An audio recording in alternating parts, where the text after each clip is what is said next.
اقرأ أخي القرآن। হ্যাঁ বোন।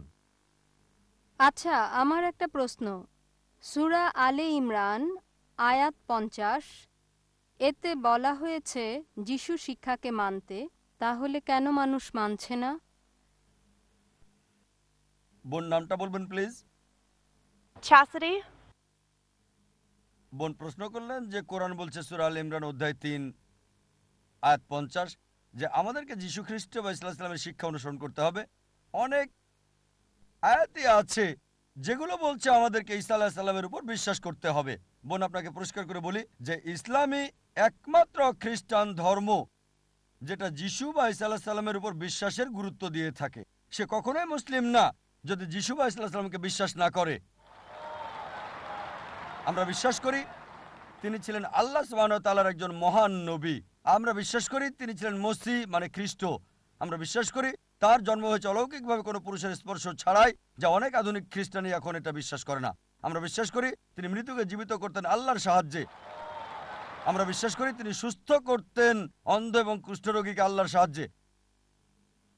বোন খ্রিস্টান আর মুসলিমরা একত্রিত হচ্ছে, তবে কেউ হয়তো বলবে তাহলে পার্থক্যটা কোথায়? বোন পার্থক্যের কারণ হচ্ছে যে অনেক খ্রিস্টান তারা বলে যে যিশু বা ঈসা আলাইহিস সালাম তিনি ঈশ্বর দাবি করেছেন। তিনি বলেছিলেন আমি সর্বশক্তিমান ঈশ্বর। বোন আপনি যদি বাইবেল পড়েন একটা স্পষ্ট করে বলা কথাও আপনি পাবেন না পুরো বাইবেলে যেখানে যিশু বা ঈসা আলাইহিস সালাম নিজে বলেছেন যে আমি ঈশ্বর, আমার উপাসনা করো। যদি কোনো খ্রিস্টান একটা মাত্র স্পষ্ট কথা দেখাতে পারেন, স্পষ্ট করে বলা একটা কথা পুরো বাইবেলে যেখানে যিশু বা ঈসা আলাইহিস সালাম নিজে বলেছেন আমি ঈশ্বর, অথবা বলেছেন আমার উপাসনা করো, আমি আজই খ্রিস্টান ধর্ম গ্রহণ করব। অন্য মুসলিম ভাইদের পক্ষ থেকে আমি কথাটা বলছি না। সত্যি বলতে যদি বাইবেল পড়েন এতে বলা হয়েছে গসপেল অফ জন অধ্যায় 14 অনুচ্ছেদ 28 যিশু আলাইহিস সালাম বলেছেন আমার পিতা আমার চেয়ে মহান। গসপেল অফ জন অধ্যায় 10 অনুচ্ছেদ 29 আমার পিতা সবার চেয়ে মহান।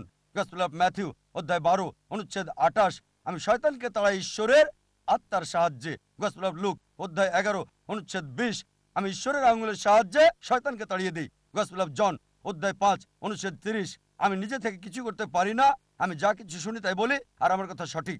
আমি আমার নিজের ইচ্ছায় চলি না, সর্বশক্তিমানের ইচ্ছায় চলি, আমার পিতার ইচ্ছায় চলি। যদি কেউ বলে যে আমি নিজের ইচ্ছায় চলি না, সর্বশক্তিমান ঈশ্বরের ইচ্ছায় চলি, সে মুসলিম। যিশু বা ঈসা আলাইহিস সালাম ছিলেন মুসলিম, কখনো ঈশ্বর দাবি করেননি। আর এটা স্পষ্ট করে উল্লেখ আছে বুক অফ অ্যাক্টস 2 নম্বর অধ্যায় অনুচ্ছেদ 22 শোনো ইসরায়েলবাসী, নাজারেথের যিশু তোমাদের মধ্য থেকে ঈশ্বর তাকে মনোনীত করেছেন অলৌকিকত্ব আর নিদর্শনের মাধ্যমে, যা ঈশ্বর তাকে দিয়ে করিয়েছেন তোমরা দেখেছো। নাজারেথের যিশু তোমাদের মধ্যে ঈশ্বর মনোনীত একজন মানুষ, অলৌকিকত্ব আর নিদর্শনের মাধ্যমে ঈশ্বর যা তাকে দিয়ে করেছেন তোমরা তা দেখেছো। তাই আমরা বিশ্বাস করি যীশু খ্রিস্ট বা ঈসা আলাইহিস সালাম আল্লাহ সুবহানাহু ওয়া তাআলার একজন মহান নবী ছিলেন, তবে ঈশ্বর ছিলেন না। এখানে আমরা পার্থক্য করি। যিশুর শিক্ষার ব্যাপারে এখন বলবো। আপনার মূল প্রশ্ন ছিল যে কোরআন বলছে আমাদেরকে যিশু বা ঈসা আলাইহিস সালামের শিক্ষা অনুসরণ করতে হবে। যখন যিশু বা ঈসা আলাইহিস সালাম পৃথিবীতে এসেছিলেন তাকে পাঠানো হয়েছিল শুধু ইহুদিদের জন্য, শুধু বনী ইসরাইলদের জন্য। কোরআন স্পষ্ট করে বলছে সূরা সাফ অধ্যায় 61 আয়াত 6 যে যিশু বা ঈসা আলাইহিস সালাম নবী হিসেবে এসেছিলেন বনী ইসরাইলের কাছে। এটা বলা হচ্ছে সূরা আল ইমরান অধ্যায় 3 আয়াত 49 যে যিশু বা ঈসা আলাইহিস সালামকে প্রেরণ করেছিলেন বনী ইসরাইলের কাছে। এটা বলা হচ্ছে গসপেল অফ ম্যাথিউ অধ্যায় 10 অনুচ্ছেদ 5 ও 6। যিশু বা ঈসা আলাইহিস সালাম বলেছেন জেন্টাইলদের পথে যাবে না। জেন্টাইল কারা? যারা ইহুদি নয়, হিন্দু, মুসলিম। জেন্টাইলদের পথে যাবে না, সামারিটানদের শহরে প্রবেশ করবে না, বরং ইসরায়েলের হারানো মেষদের কাছে যাবে। একই কথা বলা হয়েছে গসপেল অফ ম্যাথিউ অধ্যায় 15 অনুচ্ছেদ 24। তিনি অনুসারীদের বলছেন আমাকে প্রেরণ করা হয়েছে শুধুমাত্র ইসরায়েলের ঘরের হারানো মেষদের কাছে।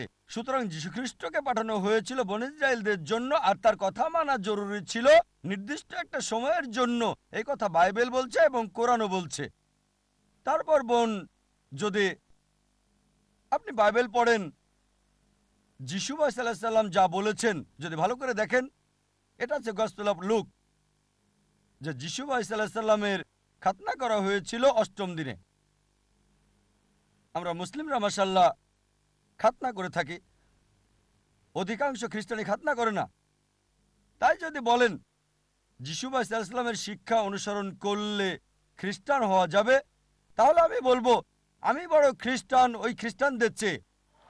এটা বলা হয়েছে বাইবেলে, বুক অফ এফিসিয়ান্স অধ্যায় 5 অনুচ্ছেদ 18, যে মাতাল হবে না। এটা বলা আছে বুক অফ প্রবাদ অধ্যায় 20 অনুচ্ছেদ 1-এ, যে মদ একটা ধোঁকা। আমরা মুসলিমরা মদ পান করি না। কোরআন বলছে সূরা মাইদা অধ্যায় 5 আয়াত 90, মদ হারাম, আমরা স্পর্শ করি না, কখনো আমরা মদ খাই না। মুসলিমরা একটা বড় সম্প্রদায় যারা এটা করে না। সুতরাং বাইবেল অনুযায়ী মদ পান করতে পারবেন না।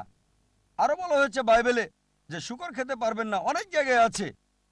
এটা আছে বুক অফ লেভিটিকাস অধ্যায় 11 অনুচ্ছেদ 7 ও 8। আরো আছে বুক অফ ডিউটেরোনমি অধ্যায় 14 অনুচ্ছেদ 8, বুক অফ আইজা অধ্যায় 65 অনুচ্ছেদ 2 থেকে 5। কমপক্ষে 5 বার যে শুকর খাওয়া যাবে না। আমরা মুসলিমরা আমরা শুকর খাই না, কিন্তু অধিকাংশ খ্রিস্টানই শুকর খায়। তাই যদি খ্রিস্টান মানে যারা যীশুখ্রিস্ট বা ঈসা আলাইহিস সালামের শিক্ষাকে মেনে চলে, তাহলে আমরা মুসলিমরা খ্রিস্টানদের চেয়ে বড় খ্রিস্টান। আমি এভাবে বলে যেতে পারবো, যখন যিশু ভাই সাল্লাল্লাহু আলাইহি সাল্লামকে বলা হলো প্রথম কমান্ডমেন্ট কোনটি, তিনি বললেন গসপেল অফ মার্ক অধ্যায় 12 অনুচ্ছেদ 29, বলেছেন שמע ইসরাঈল আদনা হাইনো আদনা এখাদ। এটা হিব্রু উদ্ধৃতি, যার মানে শোনো হে ইসরায়েলবাসী, প্রভু আমাদের প্রভু একজন। আমরা মুসলিমরা মাশাআল্লাহ আমরা বিশ্বাস করি এক আল্লাহকে। অধিকাংশ খ্রিস্টান বিশ্বাস করে ট্রিনিটিতে, পিতা পুত্র এবং পবিত্র আত্মা। তাই যদি বলেন খ্রিস্টান মানে যে যিশু ভাই সাল্লাল্লাহু আলাইহি সাল্লামের শিক্ষাকে অনুসরণ করে, আমরা মুসলিমরা খ্রিস্টানদের চেয়ে বড় খ্রিস্টান। আপনি আমার ভিডিও ক্যাসেট দেখতে পারেন, ইসলাম এবং খ্রিস্টান ধর্মের সাদৃশ্য, সেখানে বিস্তারিত আপনি পাবেন। আমরা বাইবেলের চেয়ে বেশি অনুসরণ করছি যিশু ভাই সাল্লাল্লাহু আলাইহি সাল্লামের শিক্ষা, খ্রিস্টানদের চেয়ে বেশি। আশা করি উত্তরটা পেয়েছেন বোন।